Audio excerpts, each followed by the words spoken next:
What up, guys? It's the boy Man's Gamer back here with another video. I may sound a little bit tired in this video because I just recorded 3 videos previously, and my voice is going away. I drink something, but it's barely helping. So in this video, I might be quieter than usual.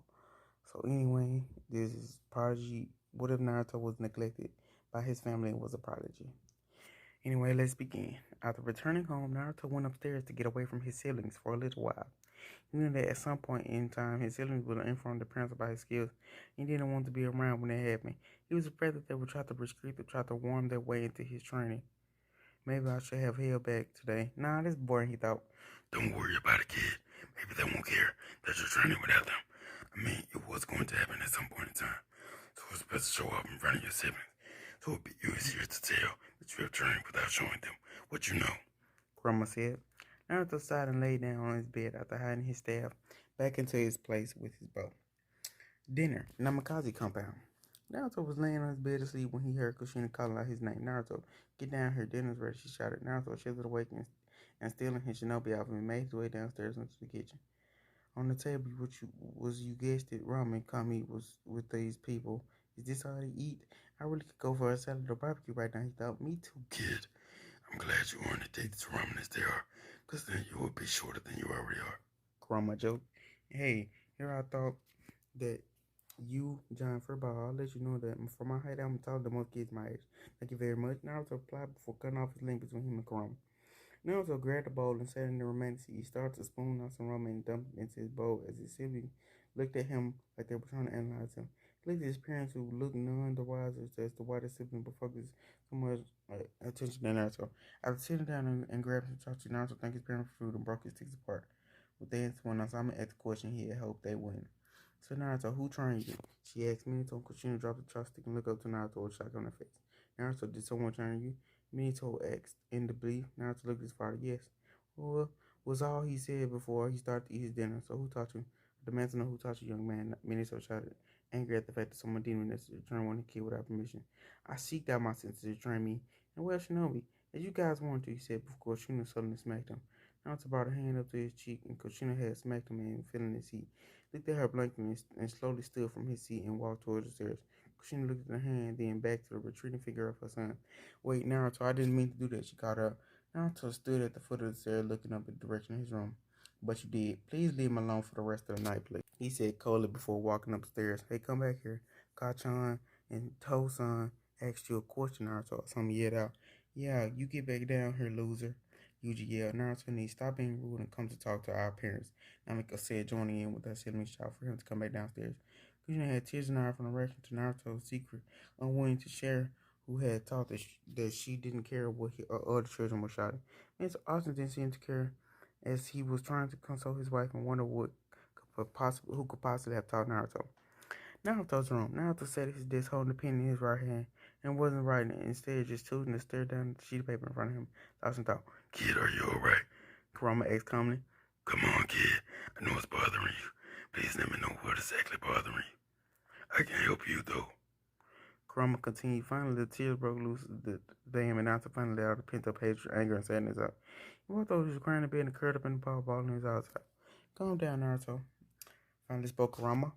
Thank you for being my family. Celeste and I know you're hiding in my closet. Thank you. And the Ava clan is for being so generous to me. I appreciate you all for being there for me, Naruto said, as the brown feather hawk peeked out her head out from the closet door and flew over to Naruto's bed, landing on the railing at the end of the bed. It's an honor to work with you, Naruto. Me and the Hawks are proud to have you as our summoner friend, and particularly for me as a friend. I will stick by your side, Naruto, Celeste said, and the boy smiled. Me too, kid. Compared to other humans, you're not so bad. Though I would prefer to be free. Kurama joked with the fox receded chuckle from Naruto. Soon the redhead was sound asleep with the knowledge and warmth of his true family and friends in his corner, forgetting that he is related to by blood. 1 week later, life in the Namikaze Penguin changed drastically during the week. Naruto has been avoiding his family much possible due to a newfound distrust of them. Every time they tried to pry their way into his room when he is asleep or writing notes, he would make his way out of the window to go trying to sit on the roof to enjoy silence. His parents have tried to make amends with their wayward son. And whenever they get the chance to speak to him, and they start to hound him for answers on who has trained him or how he couldn't have asked to be trained by them. They're blinded by the ignorance that all the kids love them equally, that they haven't noticed how the actions over the years have formed a rift in their relationship with their firstborn son. Naruto's siblings are no better. In school, they pressure him to listen to their parents and demand he tell them how to train without nobody noticing. They even insult him about how his sensei must be weak and a coward due to how they won't show themselves in public around Naruto. Naruto just sit and listen to it all in school and held home with his emotional expression, which angered both his siblings and and parents that they are expecting him to break sooner or later. He is getting annoyed though, as Minato had assigned Uncle to escort to follow Naruto and around to find out how he trains, what he trains, and what he was talking about. He soon find the Umbu to escort to be a fun challenge. Whenever he heads to the forest to train with Greed and Misa, Naruto makes it a way to train himself. He tries to avoid to lose the Umbu. As soon as he does, he books it to the forest. It has proven to be extremely beneficial as he found himself to be able to slip past his escorts with ease as the days pass by. Naruto now stands atop a branch in the forest of death in front of Celeste, Greet, and Misa. Naruto, it's been a few days since we had last seen you. Yeah, kids, you better have a good reason for getting on training. I'll make you run so hard you'll be dragging the face through the dirt from exhaustion. Greet, yeah. Naruto think that would be great for his speed. He's about to voice his idea, but quickly shed over when Greet narrowed his eyes at the red, daring the training freak to take his threat and turn it into a form of training. I apologize, Greet, and Misa Sensei. It's just my family has mounted on my training, and my father Benito has assigned an umbrella to escort, follow me around. I gave them slip today, but during the week they have been turns out to be quite the pest. Benito formed and Misa's high. I guess it can't be helped, Naruto. For the time being, until they finally give up, we will have to summon you to train with us on Mount Phoenix, our home. It might become a permanent training ground for you if you ask for permission for more this summer. Misa said. Well then, Naruto, you have a lot of slack to pick up from your days relaxing and playing hide and go seek with Nabu. 400 push-ups. Now, go, go, go, Grease said, and Naruto quickly dropped on the branch and started to do the exercise.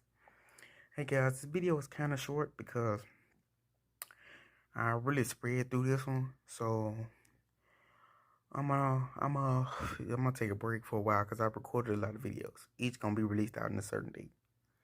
And like and subscribe, comment, share. See you in the next video. Peace.